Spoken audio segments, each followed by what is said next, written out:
पहले चैप्टर में हम लोग पढ़ चुके हैं साझेदारी के परिचय के विषय में, जिसमें साझेदारी की विशेषता, साझेदारी का अर्थ, साझेदारी संलेख, इन सभी बातों के बारे में हम लोग पढ़ चुके हैं। कौन कौन से खाते हमारे साझेदारी में बनते हैं वो हम पढ़ चुके हैं। साझेदारों के बीच में लाभ का विभाजन कैसे बनता है वो हम पढ़ चुके हैं। तो हम उम्मीद करते हैं कि आपने पहला चैप्टर बड़े अच्छे से घर पर स्वस्थ रहते हुए तैयार कर लिया होगा। दूसरे चैप्टर की शुरुआत भी हम लोग कर चुके हैं। दूसरे चैप्टर में पहले भाग में ख्याति के बारे में हम लोग पढ़ाई कर चुके हैं, जिसमें कि ख्याति की विशेषता क्या है, ख्याति का अर्थ क्या है, ख्याति की परिभाषा क्या होती है, इसके बाद ख्याति की प्रकृति क्या होती है, इन सभी चीज़ों के बारे में हम स्टडी कर चुके हैं। आज हम लोग ख्याति का कैलकुलेशन विधि के बारे में हम तैयारी करेंगे, क्योंकि दूसरा चैप्टर जो आपका है वो ख्याति और नए साझेदार का प्रवेश, इन दोनों को मिला करके बना हुआ है। तो दो भाग में हम लोग ख्याति के बारे में पढ़ रहे हैं और अगले दो भागों में हम लोग नए साझेदार के प्रवेश के बारे में डिटेल स्टडी करेंगे। तो भाग 3 और भाग 4 में हम लोग साझेदार के प्रवेश के बारे में अच्छे से पढ़ाई करेंगे।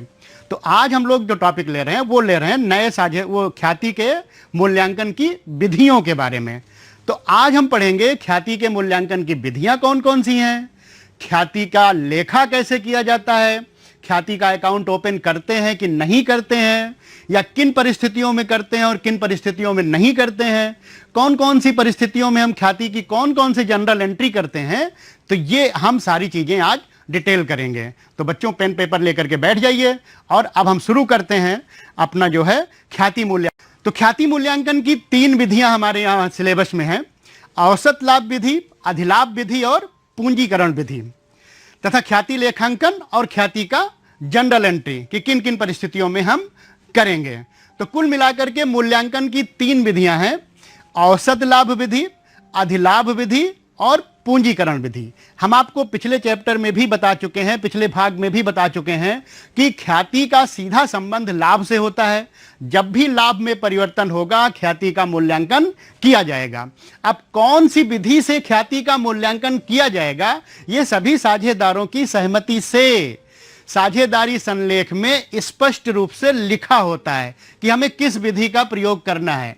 और अगर समय समय पर ख्याति मूल्यांकन की विधियों में परिवर्तन करना है तो साझेदारी संलेख के नियमों में परिवर्तन करना पड़ेगा। साझेदार मिल करके आपस में डिसाइड करेंगे, डिसाइड करने के बाद या जब भी नया साझेदारी संलेख बनेगा तो उस टाइम पे आपस में सहमति के आधार पे मूल्यांकन की विधियों में परिवर्तन कर सकते हैं। मान लीजिए कोई साझेदार अवकाश ग्रहण कर रहा है, रिटायरमेंट ले रहा है, या कोई साझेदार नया प्रवेश कर रहा है, तो ऐसी स्थिति में पहले से जो लिखा हुआ है संलेख में उन्हीं विधियों में से एक विधि का प्रयोग हम करेंगे। तो कुल मिलाकर के 3 विधियां हैं, आइए देखते हैं उनके बारे में। तो एक औसत लाभ विधि जिसको हम अंग्रेजी में कहते हैं एवरेज प्रॉफिट मेथड, एक सुपर प्रॉफिट मेथड जिसको हम कहते हैं अधिलाभ विधि, और तीसरा हमारा है कैपिटलाइजेशन मेथड। इसमें हम पूंजी का कंपेयर करते हैं, इसमें हम लाभ को पूंजी में कन्वर्ट करते हैं और उसी कन्वर्जन के आधार पर ख्याति का कैलकुलेशन करते हैं। तो कुल मिलाकर के हमारे पास 3 तरह का मेथड है: एक औसत लाभ विधि, दूसरा अधिलाभ विधि और तीसरा पूंजीकरण विधि। अब हम औसत लाभ विधि का मीनिंग लेते हैं। इस विधि के अंतर्गत पिछले कुछ वर्षों के लाभों के औसत के आधार पर हम ख्याति का मूल्यांकन करते हैं। इस विधि के अंतर्गत गत कुछ वर्षों के लाभ के आधार पर ख्याति का मूल्यांकन करते हैं। तो औसत लाभ कैसे निकालते हैं? पिछले वर्षों के आधार पर। तो पिछले कितने वर्षों के आधार पर हम ख्याति का मूल्यांकन करेंगे, यह भी साझेदारी संलेख में उल्लिखित रहता है। 5 वर्ष के आधार पर करेंगे, 3 वर्ष के आधार पर करेंगे, 4 वर्ष के आधार पर करेंगे, या वर्तमान वर्ष के आधार पर करेंगे, ये पूरी तरीके से उल्लिखित होता है। तो जितने वर्षों के आधार पर प्रश्न में लिखा हो उसी उतने वर्षों का हम औसत ले लेंगे और औसत ले करके फिर हम ख्याति निकालेंगे। तो इस तरीके से इसमें 2 फार्मूले यूज होते हैं। सबसे पहले हम औसत लेते हैं, औसत लाभ। औसत लाभ क्या हो जाएगा? कुल लाभ। जितने वर्षों का लाभ हम ले रहे हैं उतने वर्षों के लाभ को हम जोड़ लेंगे। अगर उन वर्षों के बीच में हानियां हुई हैं तो उन हानियों को हम माइनस कर देंगे, यानी लाभ को प्लस और हानियों को माइनस, डिवाइडेड बाई वर्षों की संख्या। जितने साल का हम प्रॉफिट लेंगे या जितने साल का हम प्रॉफिट और लॉस लेंगे उनको हम उतने नंबर ऑफ ईयर से डिवाइड कर देंगे। तो हमारा जो फार्मूला बन गया वो बन गया total profit upon number of years. बच्चों, औसत निकालने का यही फार्मूला भी होता है, जितना हम डेटा लेते हैं उतने से ही हम डिवाइड करते हैं। अगर 2 कंटेंट लेंगे तो 2 से डिवाइड करेंगे, 3 साल का डेटा ले रहे हैं तो 3 से डिवाइड करेंगे, 4 साल का डेटा ले रहे हैं तो 4 से डिवाइड करेंगे। इसके बाद हमारा निकल के आता है औसत लाभ। अब ख्याति निकालने के लिए औसत लाभ का हम प्रयोग करेंगे तो ख्याति बराबर हो जाएगा हमारा औसत लाभ गुणे वर्षों की क्रय संख्या। क्रय संख्या क्या होता है? ये जितने वर्षों का लाभ हम लेंगे ये मान के चलते हैं कि उतने से आधे से ज्यादा समय तक ख्याति में स्थायित्व बना रहेगा। ख्याति में गिरावट आती है, ख्याति के मूल्य में परिवर्तन होता है या ख्याति के मूल्य में वृद्धि होती है, तो ये मान के हम चलते हैं कि अगर 4 साल का प्रॉफिट लेंगे तो उसमें 2 साल से ज्यादा का हम क्रय वर्ष लेंगे, या फिर अगर हम 5 साल का प्रॉफिट लेंगे तो 5 से जब 5 का आधा 2 होता है तो करीब 3 साल का हम क्रय वर्ष लेंगे। तो आधे से ज्यादा का हम जो है जितने वर्षों का लेते हैं उतने से ज्यादा, आधे से ज्यादा का हम क्रय वर्ष लेते हैं। तो यहां पर फार्मूला हमारा हो गया औसत लाभ गुणे वर्षों की क्रय संख्या। अब हम एक उदाहरण की सहायता से इस विधि को देखेंगे। अब उससे पहले हम ये देखेंगे कि औसत लाभ की गणना की शर्तें क्या हैं। मतलब हम जब औसत लाभ कैलकुलेट करें, उदाहरण लेने से पहले हम देख लें कि कौन कौन सी ऐसी कंडीशन हैं जिनके आधार पर हम औसत लाभ को कैलकुलेट करेंगे। तो औसत लाभ हमारा जो होता है वो नियमित लाभ पर बेस करता है, नियमित लाभ पर आधारित है। तो नियमित लाभ का मतलब कि कोई असाधारण लाभ इसमें इंक्लूड ना हो, कोई असाधारण हानि इसमें माइनस ना की गई हो, कोई अगर विपदा आई है, कोई अगर प्राकृतिक परिस्थितियों में ऐसी घटना घटी है जिसकी वजह से आकस्मिक लाभ बढ़ गया है या आकस्मिक हानि बढ़ गई है जिसकी वजह से लाभ बढ़ गया है या लाभ घट गया है, तो ऐसी परिस्थिति में हम उस असाधारण लाभ या हानि को ख्याति कैलकुलेशन के टाइम पर इंक्लूड नहीं करेंगे, उसको इग्नोर करेंगे, क्योंकि ये साधारण लाभ पर आधारित है। ऐसा लाभ जो दिन प्रतिदिन के व्यवसाय के परिश्रम पर आधारित है, ऐसा लाभ जो सामान्य रूप से अर्जित किया गया है उस पर आधारित है। उदाहरण के लिए अभी मान लीजिए कोरोना महामारी का दौर चल रहा है, इसमें कुछ दवाइयों की कंपनियां हैं, कुछ किट बनाने वाली कंपनियां हैं, कुछ मास्क बनाने वाली कंपनियां हैं, उनको फायदा हो रहा है।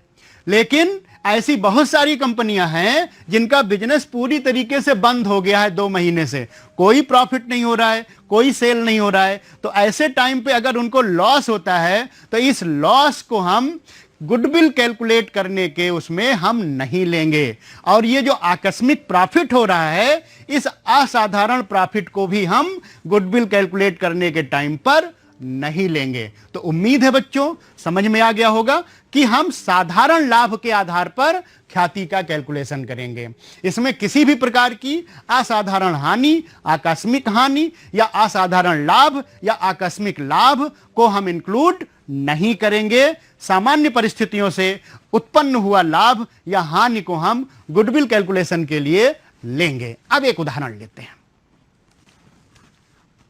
मान लीजिए ख्याति, एक फर्म में ख्याति का मूल्यांकन गत 5 वर्षों के औसत लाभ के 3 वर्षों के क्रय के आधार पर करना है। 5 वर्ष का लाभ जो दिया गया है वो 10,000 रुपए, 20,000 रुपए, 30,000 रुपए तथा 1 साल हमको 20,000 रुपए की हानि हो गई है और 40,000 रुपए का लाभ हो गया है। अब हमको इस विधि के द्वारा ख्याति की गणना करनी है। तो देखिए सबसे पहले फार्मूला हम लिखेंगे टोटल प्रॉफिट बटे number of years, total profit divided by number of years. तो टोटल प्रॉफिट के लिए जितने साल का प्रॉफिट हमको दिया गया है उतने साल का प्रॉफिट हम यहां पे ऐड कर लेंगे और हानि को हम माइनस कर देंगे। तो 10,000, 20,000, 30,000 और 40,000 इसको हमने ऐड कर लिया और इसमें से 20,000 हमने माइनस कर दिया, हमें प्राप्त हुआ 80,000। ये हमारा हो गया टोटल प्रॉफिट। अब एवरेज प्रॉफिट कैसे निकालेंगे? 80,000, ये 80,000 हमने कितने साल का लिया है? 5 साल का लिया है, तो 5 से इसको हम डिवाइड करेंगे। तो 5 से डिवाइड किया तो कितना हो गया हमारा? 16,000। अब 16,000 रुपए को हम 3 से डिवाइड करेंगे, क्योंकि क्रय वर्ष कितना दिया गया है? 3 दिया गया है। तो ये 3 क्रय वर्ष और 5 वर्ष का औसत, इसके आधार पर हमने निकाला है, तो 3 से गुणा कर देंगे तो ये 48,000 हमारा गुडविल निकल आया।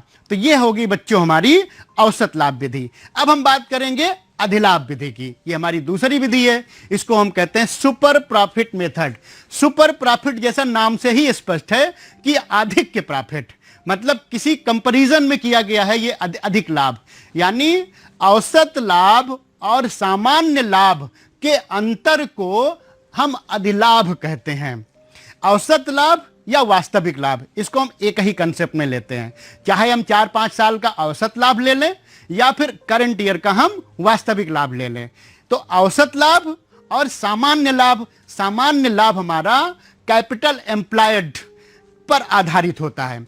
सामान्य लाभ सामान्य दर पर आधारित होता है। सामान्य दर इंडस्ट्री द्वारा घोषित किया जाता है, गवर्नमेंट के द्वारा डिसाइड किया जाता है कि एक प्रॉफिट को इतनी कैपिटल वाली प्रॉफिट इस पर्टिकुलर प्रोडक्ट वाली कंपनी या पार्टनरशिप या पर्टिकुलर बिजनेस में इतना प्रॉफिट होना चाहिए। तो इसको हम बोलते हैं नॉर्मल रेट ऑफ रिटर्न, मतलब इतना रिटर्न हमको मिलना चाहिए, तो उसको हम नॉर्मल रेट ऑफ रिटर्न बोलते हैं। तो कैपिटल एम्प्लॉयड से हम नॉर्मल रेट ऑफ रिटर्न को जब मल्टीप्लाई करते हैं तो हमारा नॉर्मल प्रॉफिट आ जाता है। तो औसत लाभ में से नॉर्मल प्रॉफिट जब हम माइनस कर देते हैं तो हमारा सुपर प्रॉफिट आ जाता है। तो इस तरीके से यहां पे 3 फार्मूले हमारे निकल के आते हैं। सबसे पहला फार्मूला हमारा है, ये देखिए, super profit.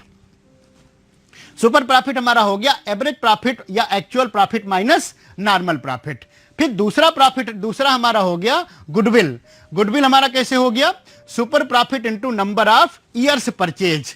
Number of years purchase, ये number of years of purchase हो गया कि परचेज ईयर से हम मल्टीप्लाई कर दें तो फिर हमारा गुडविल निकल जाता है। इसके बाद फिर नॉर्मल प्रॉफिट कहां से कैलकुलेट होके आया वो हम आपको एक्सप्लेन कर चुके हैं। फार्मूला देख लीजिए, capital employed into normal rate of return. तो कैपिटल एम्प्लॉयड हम कैसे निकालेंगे? कैपिटल एम्प्लॉयड हम टोटल असेट्स में से, कुल संपत्ति में से बाहरी दायित्व को घटा देते हैं। मतलब 2 तरह की लायबिलिटी पूरे बिजनेस में होगी। एक लायबिलिटी होगी मालिक के प्रति और एक लायबिलिटी होगी बाहरी व्यक्ति के प्रति। तो अगर हम बाहरी व्यक्ति के प्रति वाला दायित्व घटा देंगे तो एक तरीके से वो मालिक की पूंजी निकल के आ जाएगी। मतलब 2 दायित्व होंगे टोटल असेट्स में से। अगर हम लायबिलिटी को माइनस कर दें, बाहरी दायित्व को माइनस कर दें, तो फिर मालिक का एक तरीके से कैपिटल निकल जाएगा। उसी को हम बोलते हैं कि लगी हुई पूंजी। तो कैपिटल एम्प्लॉयड जो हमारी लगी हुई है उस पर हम नॉर्मल रेट से मल्टीप्लाई कर देते हैं तो नॉर्मल प्रॉफिट हमारा निकल के आ जाता है। अब एक उदाहरण हम लेंगे, उस उदाहरण की सहायता से समझने का प्रयास करेंगे कि अधिलाभ विधि से गुडविल का कैलकुलेशन हम कैसे करते हैं। तो देखिए, इसमें भी लिखा हुआ है कि अधिलाभ के 5 गुने के आधार पर गुडविल का कैलकुलेशन किया जाएगा। ये कंडीशन साझेदारी संलेख में दी गई होती है। उसी संलेख के आधार पर गुडविल का कैलकुलेशन किया जाता है। और गुडविल का कैलकुलेशन कब कब किया जाता है यह हम पिछले भाग में पढ़ चुके हैं कि साझेदार के प्रवेश पर, लाभ हानि के परिवर्तन पर, ये सारी कंडीशन, ये सारी दशाओं पर हम डिटेल स्टडी पढ़ चुके हैं। तो उसमें हम कैलकुलेशन करेंगे कैसे, वो आज हम यहां पे सीखने का प्रयास कर रहे हैं। तो सबसे पहले देखिए, यहां पे सुपर प्रॉफिट का फार्मूला हमने लिया, एवरेज प्रॉफिट या actual profit minus normal profit. Average profit हमारा ये देखिए 50,000 है और सामान्य लाभ हमारा 40,000 रुपए है। तो 50,000 रुपए में से 40,000 रुपए निकाल दिया तो ये हमारा 10,000 रुपए बन गया औसत लाभ, वो अधिलाभ। अब अधिलाभ को हम सीधे मल्टीप्लाई कर देंगे। सामान्य क्रय वर्ष कितना दिया गया है? 5 गुना। तो 5 गुना का मतलब 5 से मल्टीप्लाई कर दिया तो ये 50,000 रुपए हमारी गुडविल आ गई। ये 50,000 रुपए गुडविल होगा। तो इस तरीके से हम यहां पर इस मेथड का प्रयोग करते हैं। अब अगला हम देखेंगे पूंजीकरण विधि। इस विधि के अंतर्गत ख्याति का मूल्यांकन हम 2 तरीके से करते हैं, क्योंकि ये पूंजी का कंपेयर विधि है।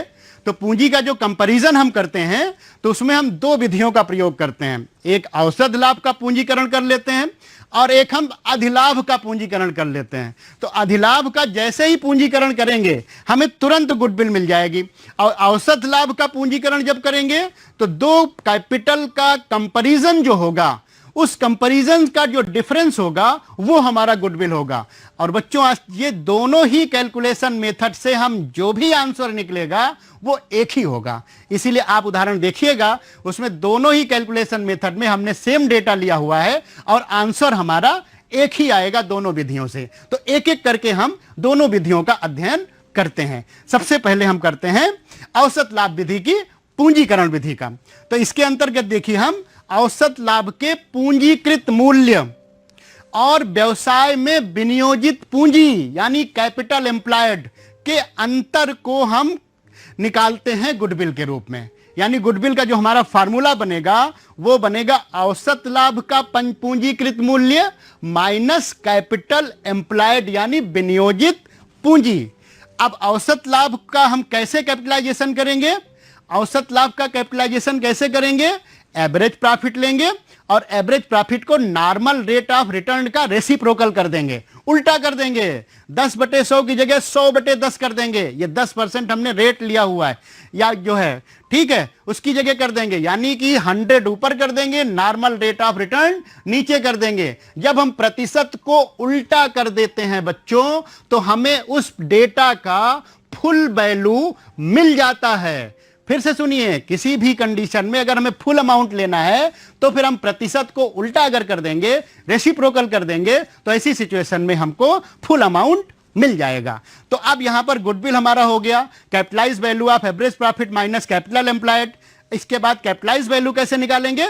Average profit into 100 upon normal rate of return. Ratio को उल्टा कर दिया, 100 ऊपर, नॉर्मल रेट को नीचे।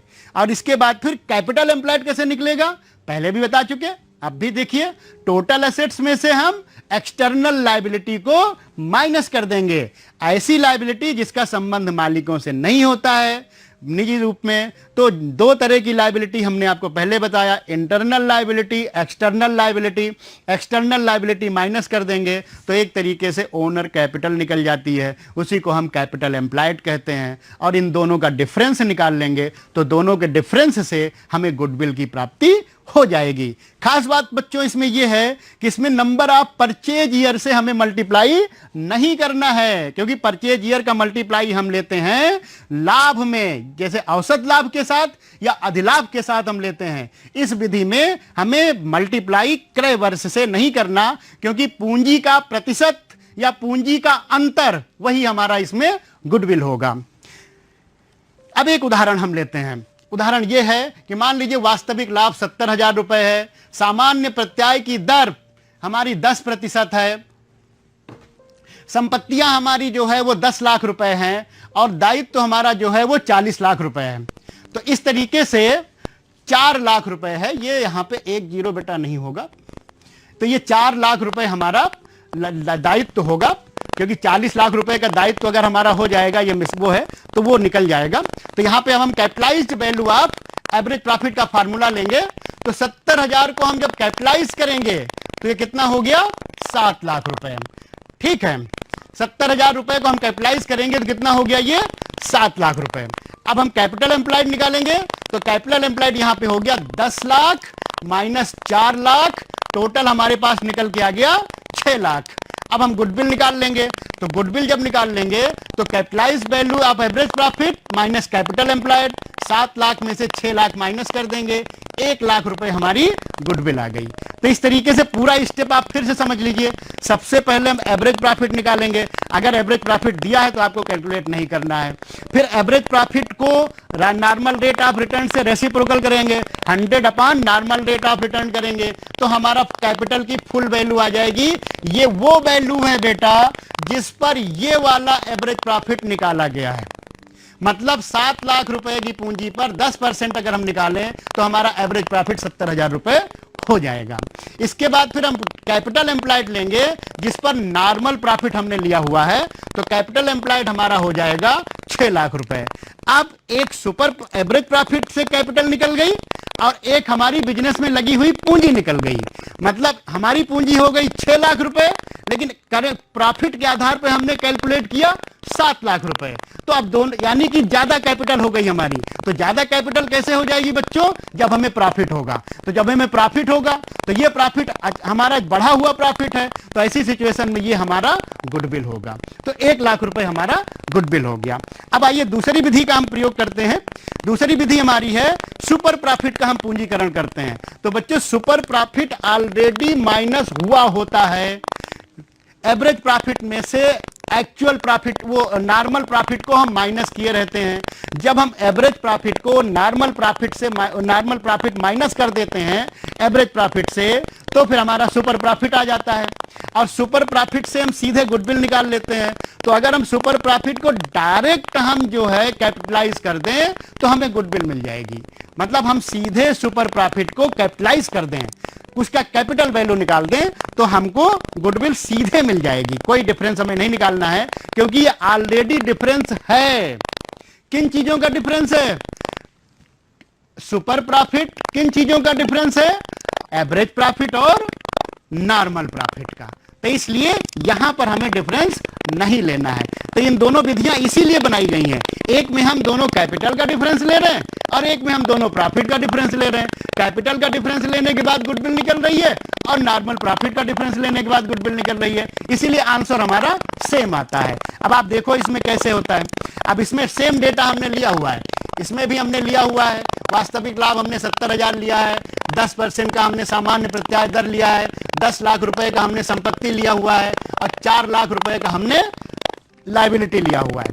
अब यहां पे देखिए हमने नॉर्मल प्रॉफिट निकाल लिया जो है वो 60,000 रुपए। कैपिटल एम्प्लॉयड हमारा निकल गया 6 लाख रुपए। सुपर प्रॉफिट हम निकाल लिया हमने 10 लाख रुपए। अब सुपर प्रॉफिट हमने निकाल दिया, अब सुपर प्रॉफिट को हमने कैपिटलाइज कर दिया। यहां पे देखिए 100 upon normal rate of return कर दिया। तो 10 लाख रुपए को जैसे ही हमने 100 अपॉन 10 किया, 1 लाख रुपए का हमारा कैपिटल गुडविल आ गया। पिछले मेथड में भी 1 लाख रुपए आया था और इस मेथड में भी 1 लाख रुपए आया। तो इन दोनों विधियों से जब आप कैलकुलेट करोगे तो उत्तर आपका समान आएगा बच्चों। ठीक है, तो इस तरीके से ये 3 विधियां हैं जिन पर हमें न्यूमेरिकल क्वेश्चन करना होता है। वो है हमारा एक औसत लाभ विधि और एक अधिलाभ विधि और एक पूंजीकरण विधि। पूंजीकरण विधि में 2 विधियां हैं, एक औसत लाभ का पूंजीकरण और दूसरा अधिलाभ का पूंजीकरण। तो अब हम आगे देखेंगे कि ख्याति खाता में लेखांकन हम कैसे करेंगे, अकाउंट हम कैसे बनाएंगे, क्या ख्याति खाता ओपन किया जा सकता है, क्या गुडविल अकाउंट ओपन किया जा सकता है। इस प्रश्न का उत्तर हम लेने की कोशिश करेंगे। तो बच्चों 2 परिस्थितियां हैं। अगर हमने ख्याति का गणना किया है, व्यवसाय में ऐसी घटनाएं घटी, चाहे कोई साझेदार ने प्रवेश किया, चाहे कोई साझेदार ने अवकाश ग्रहण किया, चाहे फर्मों का एकीकरण हो रहा हो, ऐसी घटनाएं घटी जिनकी वजह से हमने खुद गुडविल की गणना की है और गणना के आधार पर हमने ख्याति का प्रयोग किया है। तो ऐसी ख्याति का प्रयोग, क्या ऐसी ख्याति का लेखांकन, ऐसी ख्याति के लिए हम अलग से कोई खाता ओपन नहीं करेंगे। लेखांकन मानक 26 चार्टर्ड अकाउंटेंट इंस्टीट्यूट के द्वारा जो इंडियन स्टैंडर्ड अकाउंटिंग दिया जाता है, जिसे IAS हम कहते हैं, इंडियन अकाउंटिंग स्टैंडर्ड 26 ये कहता है कि खरीदी गई गुडविल के लिए ही ख्याति खाता खोला जाएगा। अगर खुद आपने गणना की है किसी घटना के घटने पर तो उसका कोई ख्याति खाता नहीं खोला जाएगा। हाँ, ख्याति निकाला जाएगा, लेकिन उसका जो एंट्री होगा, उसका जो एडजस्टमेंट होगा, वो पार्टनर के पूंजी खाते के थ्रू किया जाएगा, ख्याति खाते के थ्रू नहीं किया जाएगा। तो बच्चों, नए साझेदार का प्रवेश हो, चाहे साझेदार का अवकाश ग्रहण हो, चाहे साझेदारों के द्वारा लाभ हानि परिवर्तन हो, इन किसी भी परिस्थितियों में गुडविल का कहीं पर कोई नाम नहीं आएगा। उनका सीधा एंट्री जो किया जाएगा वो साझेदारों के पूंजी खाते के माध्यम से किया जाएगा। उनका जो लाभ हानि परिवर्तन होगा, उन्हीं परिवर्तन के आधार पर जो गेनिंग होगा उसको हम डेबिट करेंगे, जो सैक्रिफाइसिंग होगा उसको हम क्रेडिट करेंगे। गुडविल का कोई अकाउंट इसमें ओपन नहीं होगा। लेकिन अगर गुडविल के लिए हमने कोई प्रतिफल दिया है, गुडविल के लिए अगर हमने कोई प्रतिफल दिया है, तो ऐसी सिचुएशन में हम गुडविल अकाउंट ओपन करेंगे, लेकिन उसे भी एक निश्चित समय के अंतर्गत उसको हम अमॉर्टाइज करेंगे, उसको हम अपलिखित करेंगे। धीरे धीरे धीरे धीरे उसको हम गुडविल को हम हटाएंगे, क्योंकि ये एक अदृश्य संपत्ति है, ये एक अवास्तविक संपत्ति है। इसके लिए ख्याति खाता की कोई आवश्यकता नहीं होती है। ये बिजनेस को प्रमोट करती है, ये बिजनेस के लिए अतिरिक्त लाभ देती है, लेकिन इसके लिए खाता हम ओपन नहीं करेंगे। ये कैपिटल के थ्रू हमारा एडजस्टमेंट बना रहेगा। ये कैपिटल के थ्रू अदृश्य रूप में रहेगी, कैपिटल में एडजस्ट रहेगा। उसी तरीके से हम इसकी एंट्री करेंगे। तो अब बच्चों कैसे कैसे इसकी एंट्री करनी है, किन किन परिस्थितियों में इसकी एंट्री करनी है, उस पर हम देख लेते हैं। तो हमारा अगला जो टॉपिक है वो है ख्याति का जर्नल में लेखे। ये हमारा आखिरी टॉपिक है। इसके बाद आपका ख्याति का जो चैप्टर है वो क्लोज हो जाएगा। फिर हमारा शुरू हो जाएगा नए साझेदार का प्रवेश। तो अब देखिए, समय समय पर लाभ हानि में परिवर्तन जब जब होगा तब तब ख्याति का मूल्यांकन किया जाएगा, और जिन जिन परिस्थितियों में ख्याति का मूल्यांकन होगा उन्हीं परिस्थितियों में हम ख्याति के लिए एंट्री करेंगे। तो जब लाभ हानि में परिवर्तन होता है बेटा, तो ऐसी सिचुएशन में एक पुराना लाभ हानि अनुपात होता है और एक नया लाभ हानि अनुपात होता है। तो पुराने लाभ हानि अनुपात और नए लाभ हानि अनुपात का जब हम डिफरेंस निकालते हैं तो उसको हम बोलते हैं गेनिंग रेशियो, या फिर हम उसको बोलते हैं सैक्रिफाइस रेशियो, यानी उसको हम बोलेंगे त्याग अनुपात, या हम बोलेंगे अधिलाभ प्राप्ति अनुपात। तो ऐसी कंडीशन में वो गेनिंग रेशियो और सैक्रिफाइस रेशियो के थ्रू हम गुडविल का लेखांकन करते हैं। तो गुडविल के लिए जिस रेशियो का प्रयोग किया जाता है वो गेनिंग और सैक्रिफाइस रेशियो का प्रयोग किया जाता है। ये ओल्ड रेशियो और न्यू रेशियो के बीच का डिफरेंस होता है। तो अब देखिए एक एक करके कि किन किन परिस्थितियों में हम जनरल एंट्री करेंगे। तो यहां पर हम देखेंगे कि साझेदारों द्वारा आपस में लाभ हानि परिवर्तन। तो लाभ हानि परिवर्तन जब करेंगे तो gaining partners capital account debit to sacrificing partners capital account. दूसरी सिचुएशन हमारी आती है जब साझेदार प्रवेश करेगा। तो जब साझेदार प्रवेश करेगा तो पहले से उसका कोई खाता नहीं होगा। तो जब पहले से कोई खाता नहीं होगा तो गुडविल के लिए वो पैसा लेके आएगा। तो अगर नगद लेके आएगा तो उसका नाम हम रखेंगे प्रीमियम फॉर गुडविल अकाउंट। इसको भी हम डिलीट कर देंगे, इसको भी हम कैपिटल अकाउंट में भेज देंगे, लेकिन उसका नाम होगा प्रीमियम फॉर गुडविल अकाउंट। तो जब हम ले करके वो आएगा तो हम एंट्री करेंगे कैश या bank account debit to premium for goodwill account.